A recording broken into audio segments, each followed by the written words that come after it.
കർത്താവായ യേശു ക്രിസ്തുവിൻ്റെ പരിശുദ്ധമായ നാമത്തിൽ എല്ലാ പ്രിയപ്പെട്ടവർക്കും മോർണിംഗ് ഡ്യൂവിലേക്ക് സ്വാഗതം.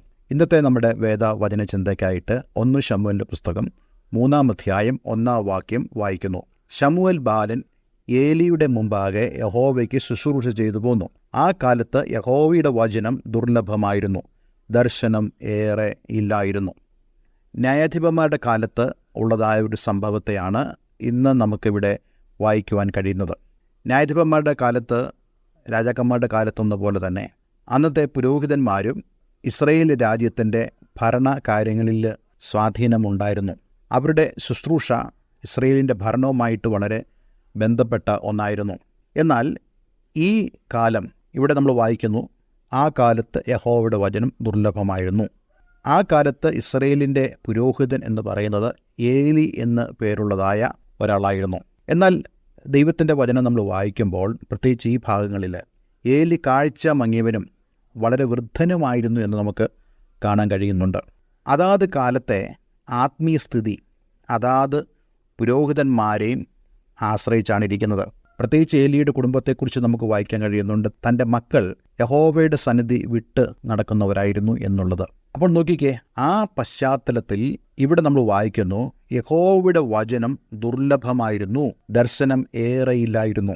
ദൈവത്തിൻ്റെ വചനം ധാരാളമായി ലഭിച്ച ഒരു കാലം ഇസ്രായേലിനുണ്ടായിരുന്നു. പിന്നീടും ഇസ്രായേലിന് അപ്രകാരം ഉണ്ടായിട്ടുണ്ട്. അതുപോലെ തന്നെ ദർശനം, ദൈവം കാണിക്കുന്ന കാഴ്ചപ്പാടുകൾ, യെരമ്യാവിന് ദൈവം കൊടുത്തതുപോലെ, യെശയ്യാവിന് ദൈവം കൊടുത്തതുപോലെ, യെഹെസ്കേലിന് ദൈവം കൊടുത്തതുപോലെ ദർശനമോ അരുളപ്പാടോ ഇല്ലാതിരുന്ന ഒരു കാലം. എന്തുകൊണ്ട് ദർശനവും അരുളപ്പാടുകളും അല്ലെങ്കിൽ യഹോവയുടെ വചനവും ഇല്ലായിരുന്നു എന്ന് ചോദിച്ചാൽ, ദൈവത്തിൻ്റെ സന്നിധിയിൽ ദർശനം കാണുവാനോ ദൈവവചനം കേൾക്കുവാനോ കഴിയുന്നതായ ആ നിലവാരത്തിൽ നിൽക്കുന്ന ഒരാൾ പോലും ആ കാലഘട്ടത്തിൽ ഉണ്ടായിരുന്നില്ല. അതുകൊണ്ടാണ് യഹോവയുടെ വചനം ദുർലഭമായത്, ദർശനമില്ലാതിരുന്നത്. അല്ലാതെ യഹോവയുടെ കുഴപ്പം കൊണ്ടല്ല ദർശനമില്ലാതിരുന്നതും വചനം ദുർലഭമായതും. പലപ്പോഴും നമ്മൾ വിചാരിക്കാറുണ്ട്, എന്തുകൊണ്ടാണ് ദൈവം ഇന്ന് പഴയ പോലെ പ്രവർത്തിക്കാത്തത്? എന്താണ് ദൈവം കഴിഞ്ഞ നാളുകളെ പോലെ ദൈവം തൻ്റെ ഇടപെടലുകൾ നടത്താത്തത്? അതിനെല്ലാം ഒരു മറുപടിയാണ് ഈ വേദഭാഗം.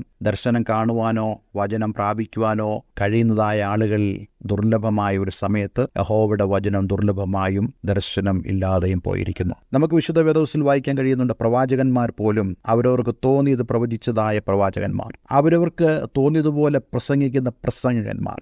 കാരണം ദൈവസന്നിധിയിൽ ഇടിവ് നിൽക്കുവാനോ പ്രാർത്ഥിക്കുവാനോ ദൈവത്തിൻ്റെ മുഖത്തേക്ക് നോക്കുവാനോ ആരും ഇല്ലാതിരുന്നൊരു കാലഘട്ടം. ഇന്നും ആ ഒരു കാലഘട്ടത്തിലൂടെയാണ് നമ്മൾ കടന്നു പോകുന്നത്. അനേക പ്രസംഗകരുണ്ട്, അനേക പ്രവാചകന്മാരുണ്ട്, അനേക വെളിപ്പാടുകാരുണ്ട്. പക്ഷേ ദൈവത്തിൽ നിന്നും യഥാർത്ഥമായി പ്രാപിച്ചാണോ സംസാരിക്കുന്നത്, അതോ അവർക്ക് തോന്നിയതുപോലെയാണോ സംസാരിക്കുന്നത്?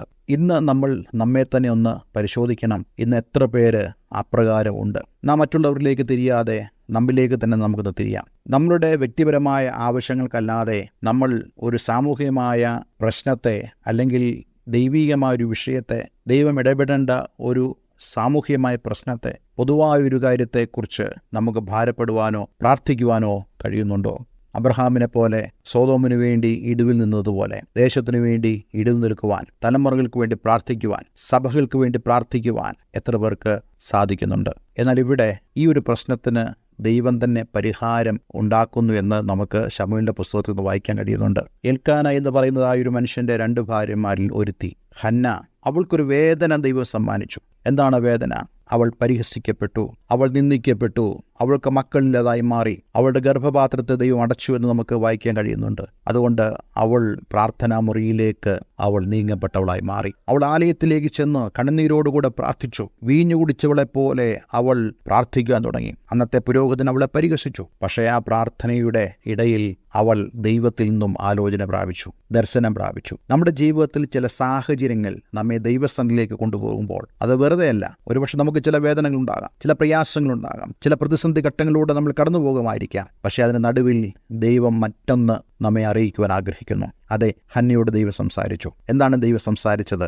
ദർശനം പ്രാപിക്കുവാൻ, അരുളപ്പാട് പ്രാപിക്കുവാൻ കഴിയുന്ന ഒരു വ്യക്തി എനിക്ക് ആവശ്യമാണ്. നീ അതിനുവേണ്ടി പ്രാർത്ഥിക്കുകയും സമർപ്പിക്കുകയും ചെയ്യുമെങ്കിൽ നിന്റെ വിഷയത്തിന് ഞാൻ പരിഹാരം തരും. ഈ ദിവസങ്ങളിൽ പ്രിയമുള്ളവരെ, നമ്മുടെ ചില വേദനകൾ, നമ്മുടെ ചില പ്രയാസങ്ങൾ ദൈവസന്നിധിയിലേക്ക് നമ്മളെ കൊണ്ടുവരുന്നുണ്ടെങ്കിൽ ദൈവം നമ്മളോട് സംസാരിപ്പാൻ ആഗ്രഹിക്കുന്നു.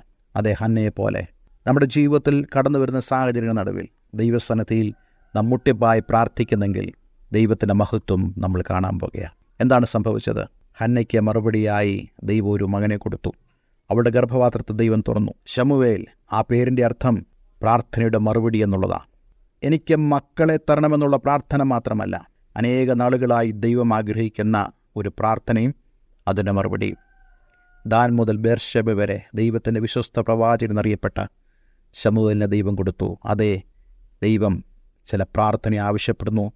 അതിൻ്റെ മറുപടി നമുക്ക് മാത്രമല്ല, ദേശത്തിനും അനേകർക്കും ഒരു അനുഗ്രഹമായി തീരും.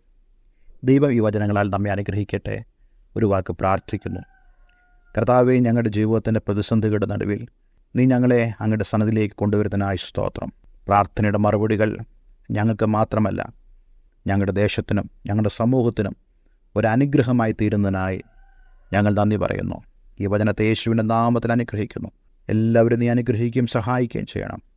പ്രാർത്ഥന കേട്ടതിനായി നന്ദി, യേശുവിൻ നാമത്തിൽ തന്നെ. ആമേൻ, ആമേൻ. Have a nice day. God bless you all.